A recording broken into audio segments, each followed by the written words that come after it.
A very warm welcome to Bhutan This Week, our weekly news magazine program. With me, Chiku. Our top stories this week. His Holiness the J Khenpo launches magazine on customs and cultures of Ha. Access to finance, transport and water supply, the most frequently experienced obstacles in the economic sectors. And Dhubri port in Assam opens to Bhutanese to export stone aggregates to Bangladesh. Now let's take a look at the news in details. His Holiness the J Khenpo launched a magazine on the sacred values and eminent cultures of Ha. The magazine, titled The 19th Melam Chunmo, was launched on 7th July, coinciding with the start of the Melam Chunmo in the district.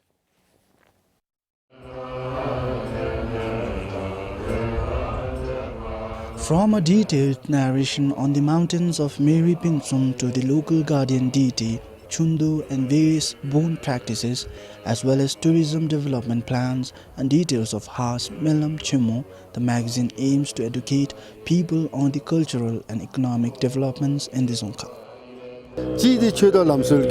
One is on religion and culture, the other is environment, and thirdly is to promote tourism by making tourists know about the cultures, values and customs of Ha. Moreover, there are lots of money involved with the Melam Chenmo, so it is to have transparency about the money through this magazine. For example, the amount deposited in the banks and the interest they get from the amount. Everything is reflected here. Most of the contents have been contributed by the people of Ha. There are many lams and kempos in the monastic body who are from Ha, and we have requested them to share their ideas and knowledge to us. Moreover, they are civil servants, and I have asked them to write about their observations on some of the customs here. And the write-ups were presented before an editorial board who selected the content for this magazine. The Dzongkhag administration says they are hoping to distribute a copy of the magazine to every household in the Dzongkhag. Ha Melam Chemo will conclude tomorrow. For Sangi Chenzumin Ha, this is Pasan Doji for BBS News. Despite the negative economic indicators, the government went ahead with the pay revision. The opposition party shared this during a recent press conference.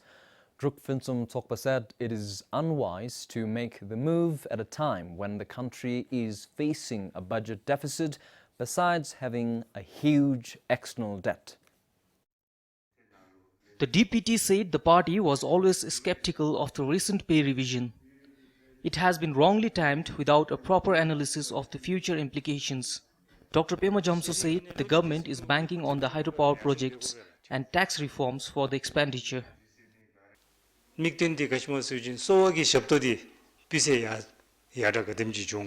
Quality of health services, the asing jonigi, the necessity kachizumjilu keni na, the shipsil gadive bena, takship gadive benina, that disut kanemindula indicators kanemindula. That we would expect a drastic improvement in the health services, drastic change in the attitude of the health officials and personnel. That the ngachigi, the anisum topka metopka. Shabdodi, Pise Yasing Joga Mejoga, that love me shipela. That 20 billion di original exhaust batila. Anila. Now you have to read also this in the context of 40 billion. Mapadi and 310 naledi the terbum kechi gu 29 billion deficit that tiru mebala digulu 11 billion si sundi mo kasam lenchingi ani kongi khelang dubni gi jale jare tep 11 billion ki jalo 14 billion joni mese. So now ani if you read this in totality, actually there is no room that we could generate extra revenue and do another substantial pay revision. The opposition leader said the opposition members objected the pay revision earlier during the parliament session. They even questioned the move through the mainstream media. The National Assembly endorsed the pay revision bill 2019 on 19th June. Dare yarsing bewachin the yarsingi the twensagi sago the ledigi danyamia mejoe the ngashiki penjogi netang dise leshum minduos devoda the pina hevegale the ro sokpanibe the ro shungjong sokbagi the janghaberu khoma wanseberu ro khongi chalu bebeogale the ngashikatule shuni the shui devoda the fa juju be maswajin the genkhudi khonrangi bala. The accountability, responsibility, the authority all are vested with the government of the day. The opposition party is doubtful of the pay revision's sustainability. The DPT fears it could in actual create economic imbalances. Meanwhile, the pay revision, according to the opposition party, is not likely to address the issue of teachers and health workers leaving the profession. Instead, the government should shift its focus to addressing unemployment and other burning issues in the country. Komal Kharka, BBS News. In response, the government says the economy is stable at the moment for the pay revision, and comments made by the opposition are solely to politicize the issue.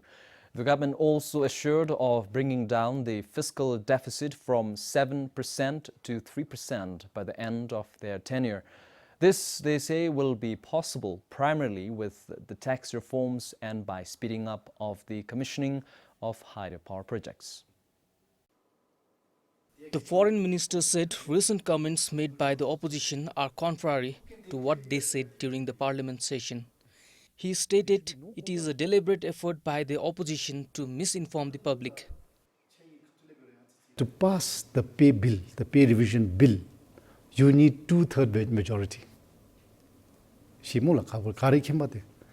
To do that, that means you need 33 votes to pass the bill. If there are no 33 votes, the bill is killed. We have only 29 because the speaker is sitting there. We have 30 more, but we have only 29 votes. Opposition could have killed the vote, if they could have killed the bill. They are saying it is in the hands of the government. They have the majority. No. Money bill, you want to kill it. If all the opposition decided not to vote with us, the bill would never have been passed. Dr. Tandi said the outcomes of the pay revision will be visible by the end of their tenure.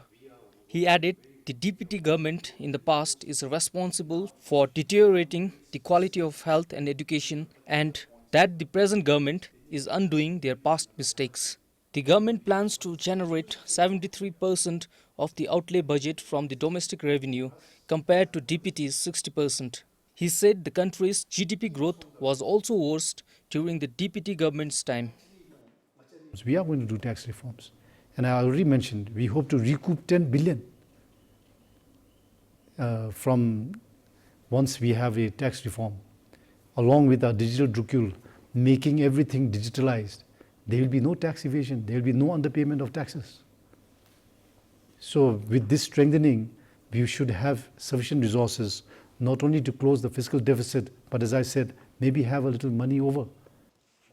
The foreign minister also said during DPT's tenure, they went ahead with the pay revision, which cost 5 billion niltrum. This was despite the country having a deficit of 4 billion niltrum and risked the country's economy.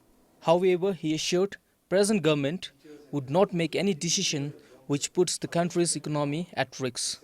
Komal Kharka, BBS News.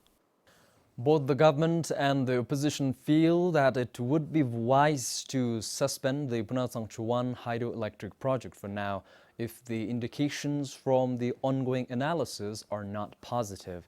The delay in completion of the project and its cost escalations have become a serious concern. The government and the opposition say an immediate decision needs to be taken. However, the government has assured of completing the PHPA-2 by 2022. The Punachangchu 1 hydroelectric project, which commenced in November 2008, has been now projected to be complete in 2025 from the initial planned completion date of 2016. The delay was mainly caused by the time needed to undertake stabilization measures of the right bank of PHPA-1.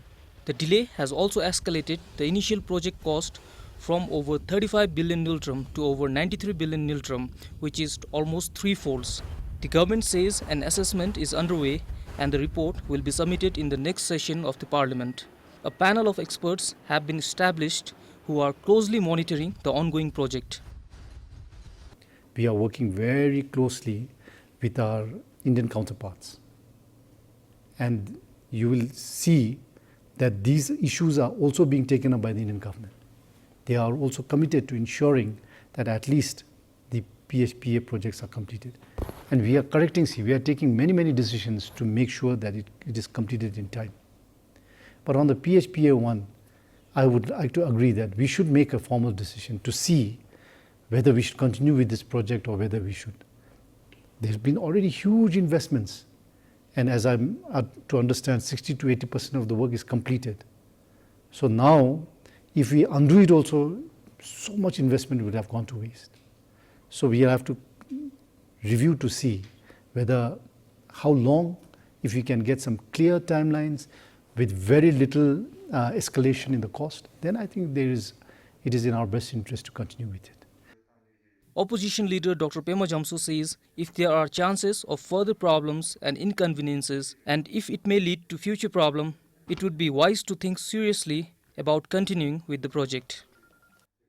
If it is still uncertain, if the experts are not able to say definitively that the geological stability guarantee be mas is it will continue to be geologically unstable. I think it would be better to actually hold this project at this stage, instead of again spending millions and billions and continuing with it and finally ending up with a situation where it will not be useful at all. At present, more than 85% of the work has been completed. Punachangchu 1 Hydroelectric Project Authority is an autonomous body set up for generation of 1,200 megawatt of electricity. Komal Kharka, BBS News. Difficulties with access to finance, rent payments and competition from the informal sector are the most frequently experienced obstacles the establishments engaged in different economic activities face. This is as per the findings from the first ever economic census report released recently. The census was conducted over a period of 3 months to understand the general profile of establishments, its employment and business obstacles the business units face. An economic census is a statistical survey conducted on economic units belonging to a given population. Besides access to finance, transport and water supply are the most significant obstacles the primary sector establishments that are mostly in rural areas face. For the secondary sector, access to raw materials, a level of education and skills of employees, and tax rates are the prominent obstacles. And for tertiary sector, the topmost obstacles include electricity supply, competition from the informal sector, and paying rent. As Bhutan released its first economic census report, the Prime Minister said the report should have been launched before finalizing the 12th five-year plan. I also agree that it's a good document, but I find it very difficult if the timing is correct. 12th plan is already planned. 12th plan is already in action. We did not have the access to this document while framing the 12th plan. A fortunate or unfortunate coincidence, just this morning, Cabinet passed the CSI policy and the FDI policy, the reviewed CSI and FDI policy. We did not have the access to this document while framing those two important policies. So this is how we have been governing. Policies after policies getting passed from one side without hardcore evidence on this side. As per the results of the report, there are about 14,000 establishments engaged in different economic activities in the country. Of this, 8,900 are located in urban areas. Thimphu, Chukka, Sarbang and Paro together accounted for more than half of the total establishments in the country. The census report also found that the establishments in Bhutan are strongly dominated by two economic sectors. Almost 63% are operating in the trade sector, mostly as wholesale and retail, repair of motor vehicles and motorcycles, followed by 21% in the accommodation and food services sectors, and only 5% represents the manufacturing section. The key findings of the report will provide the government the opportunities for evidence-based policy formulation to support the private sector and creating an enabling business environment. Sunam Pem for BBS News.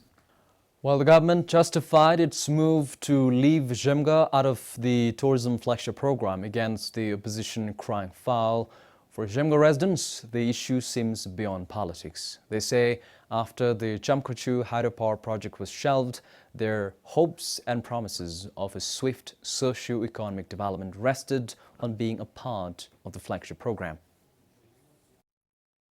Going by the National Statistics Bureau's report, the multidimensional poverty rate in Jemgang increased by about 10% in between 2012 and 2017. The number of unemployed people touched 295 in 2017 from 72 in 2015. The district recorded some increase in the tourist arrivals in the last 3 years, while the number of trade, hotels and restaurants remained constant. Meanwhile, bleak business prospects, inconsistent public transport services and remaining frequently cut off due to roadblocks are synonymous to Jemgang town. The tourism flagship program has been shifted to Sarbang and there's nothing for us. Such news has saddened the people here.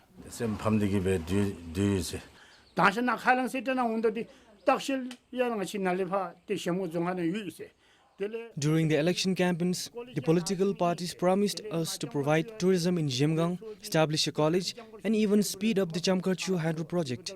People supported different parties since we were told that at the end, the aims and objectives are the same for all parties.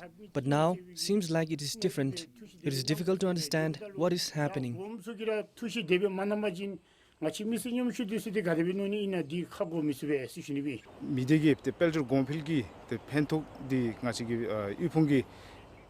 We expected the flagship program to boost our rural economy and reduce poverty in the district. But now we are told that Jemgang is replaced with Sarbang, although we know that Jemgang has a potential to be promoted as a tourism hotspot.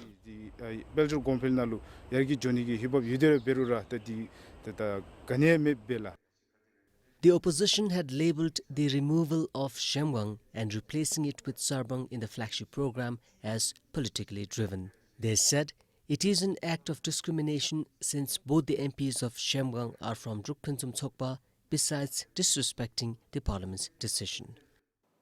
On the other hand, the government justified that the decision was never along the political lines. Had it been so, they would not have put Jemgang as a focus district to begin with.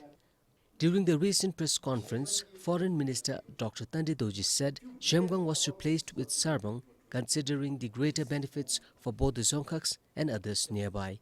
He clarified that Jemgang has always been on the government's mind, and as a result, it has one of the highest budget allocations in the 12th five-year plan. Excluding the budget for Gyeoks, Jemgang is allocated 1 billion ngitam, whereas Sarbang has only 951 million ngitam.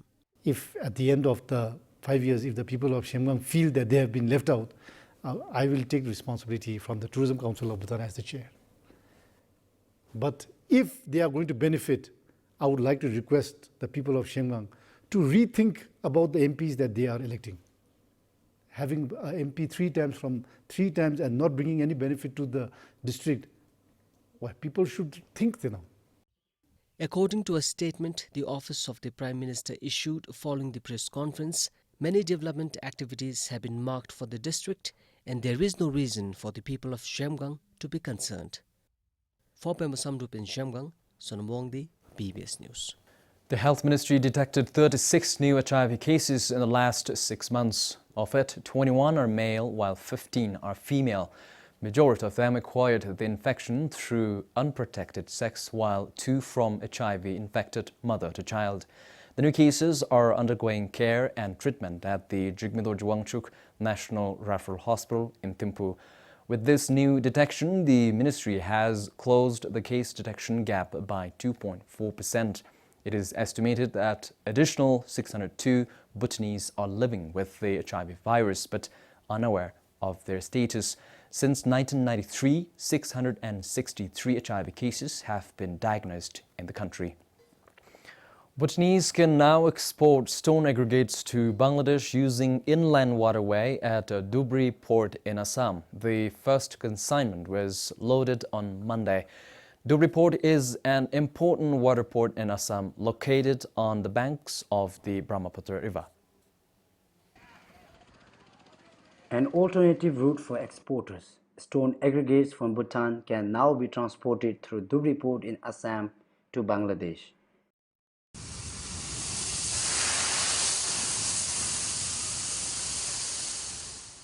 Ships take 3 days to reach the port of Narayanganj in Bangladesh. This ship can carry up to 100 truckloads of stone aggregates and can make 3 trips in a month. Trade through this port will not only ease the current traffic congestion issues at existing transit routes at Bangladesh border, but also reduce the cost of transportation. It's the kind of first thing that we have been initiating, and this will have a great benefit for the exporters from Gelifu, Nganglam, Panbang, Lamojingka, and also from Samduzongka, because if you look at the cost component, it will be much cheaper than the road transportation. So after we complete this pilot consignment, we hope that the exporters will fully take advantage and accelerate the trade between Bangladesh and Bhutan, and also enhance the economic cooperation between the two friendly nations. Through this port, even import will be faster.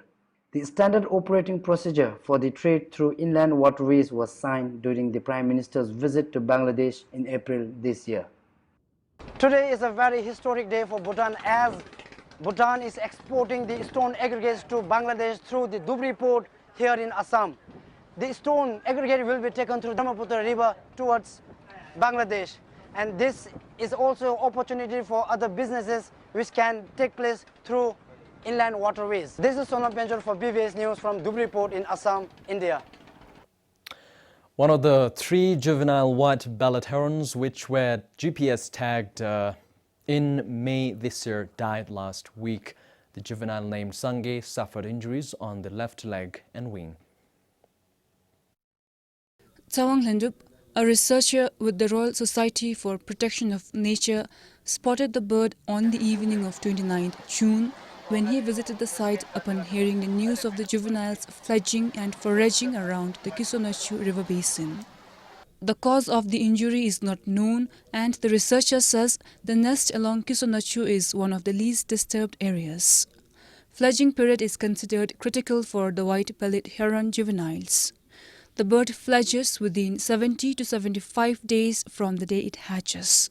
The bird is vulnerable during this period as it can run into accidents such as electrocution while taking the first flight.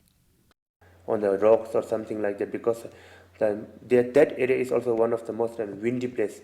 So most of the time, when it takes flight from nest to that particular feeding area or site, it has to fly against the wind. So it might have been because of that, natural things like wind and all.